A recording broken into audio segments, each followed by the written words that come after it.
Hi guys, I just wanted to get us caught up and moving ahead on our third chapter of our book, I Survived, the Children's Blizzard of 1888.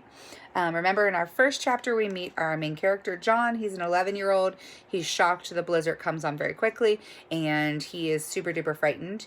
In the second chapter, he goes back 4 months and tells us about he and his sister running, getting ready to go to school, and she disappears in the field. He's kind of upset because he knows he's going to get in trouble if Franny, his little sister, makes them late. So in chapter 3, we continue with the scene from 4 months prior to the blizzard. John was at the edge of panic when a giggle rose from the grass just a few yards ahead. Franny's freckled face popped up. She grinned at him. Boo! Franny, tricked you, she said. You didn't trick me, John lied. I knew exactly where you were hiding. How did you know? Franny asked with a frown. I could smell you, John said, wrinkling his nose. You stink worse than Princess. Princess was their cow. Franny had picked her name. Actually, Franny smelled a little like apples and moss soap, but John needed to get even with her for scaring him.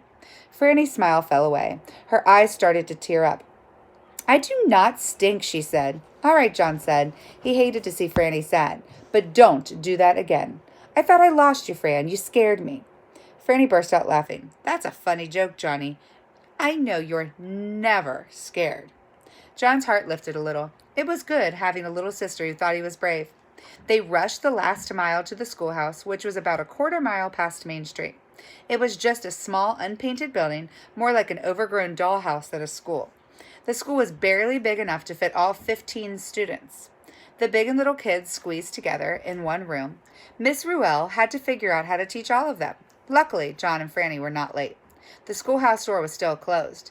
Kids were milling around outside, waiting for the bell.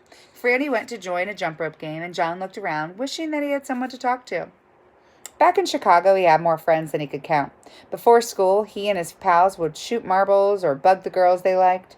But here, there were only 3 boys his age, Rex, Peter, and Sven. They'd been friendly to John last fall, when he was the brand new kid. But John always felt uneasy around them, afraid he would say something wrong to make a fool of himself. So he avoided them.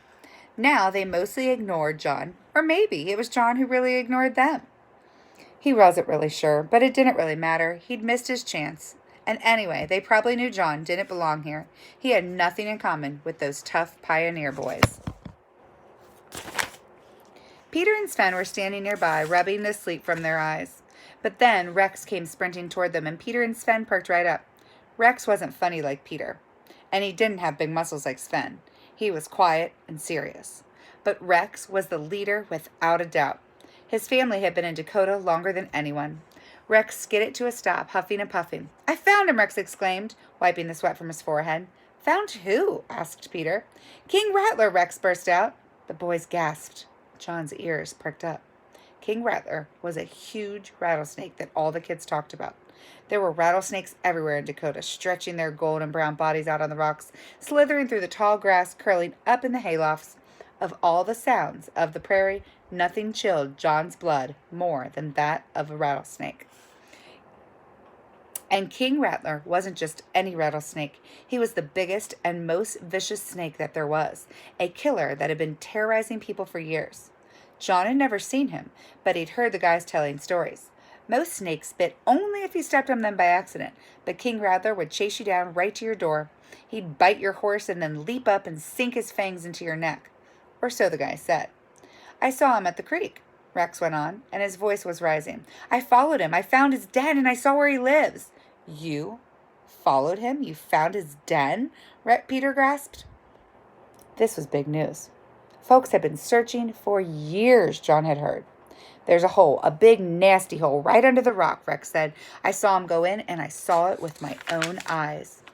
John shuddered as he imagined the snake, the glistening fangs, the pink needle tongue, the deathly yellow eyes. So now, Rex said, we can kill the King Rattler. We'll be famous, Peter sounded excited as he hooted. Sven grinned. Rex looked over and saw that John was listening in. John flicked his eyes down quickly. It was too late. He'd already been caught spying. Now Peter and Sven were looking at him too, and John started to get up to move away, but Rex took a step toward him. Want to come? He asked. John looked surprised. Come where? He stammered. With us, Rex said, to kill King Rattler. John blinked. They wanted him to help kill the monster rattlesnake? That was the dumbest idea John had ever heard. He opened his mouth to say no thanks. But the guys were looking at him hopefully, like they really wanted him to come along.